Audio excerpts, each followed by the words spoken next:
पप्स झोपला का? दिसत नाहीये, डोळे उघडे दिसत नाहीये.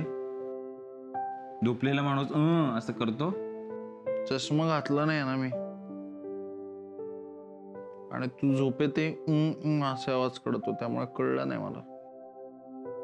टूथपेस्ट आणून ठेवलीस ना तू? कारण काय उद्या टूथपेस्ट संपली ना तर लाटणं फिरवून ती बाहेर काढायला साईल नाही आहे बरं का. गोविंदाचे डायलॉग बोलायला कोण नाहीये. आणि उद्यापासून माझ्या थेअरीज समजून घ्या बरं का तुम्ही लोक. काय माझ्या थेअरीज तुमच्या डोक्यावर न जातात आणि मग तो लॉजिक नाही मॅजिक आहे वगैरे असलं काहीतरी फालतू बडबडून तुम्हाला कन्व्हिन्स करतो, पण तो आता नाही आहे, लक्षात घ्या. बाई नावाच्या भेंड्या, पोटातल्या आवाजाच्या भेंड्या, स्वतःला श्रीमंत समजा, असले झोमलास्टिक गेम खेळायला कोण नाहीये. काय रे पप्स, उद्यापासून ना आपल्या इथे ना नाक्या नाक्यावर मुली लग्न आधीच विधवा झाल्यासारख्या फिरणार आहेत.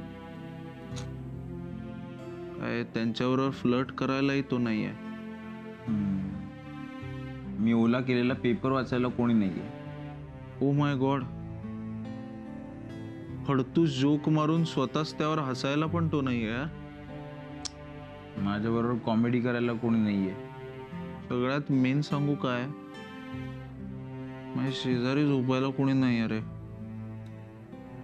त्यामुळे मला झोप येत नाहीये. तू इकडे येऊन झोपतो का प्लीज?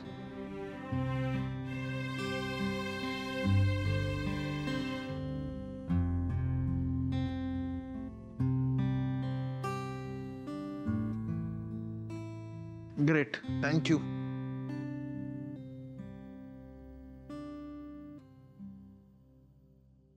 काय झालं, अनकम्फर्टेबल आहे का?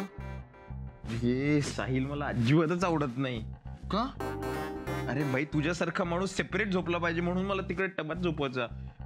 आता इकडे आल्यावर मला कळतंय भाई, उगाच अडचणीत झोपायचो. हे सुख आहे भाई. लॉजिक नाही मॅजिक आहे.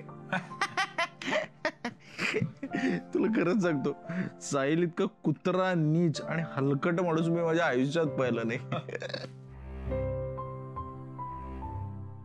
पण ना काहीतरी काहीतरी कसा गोडवा पण आहे रे त्याच्यात.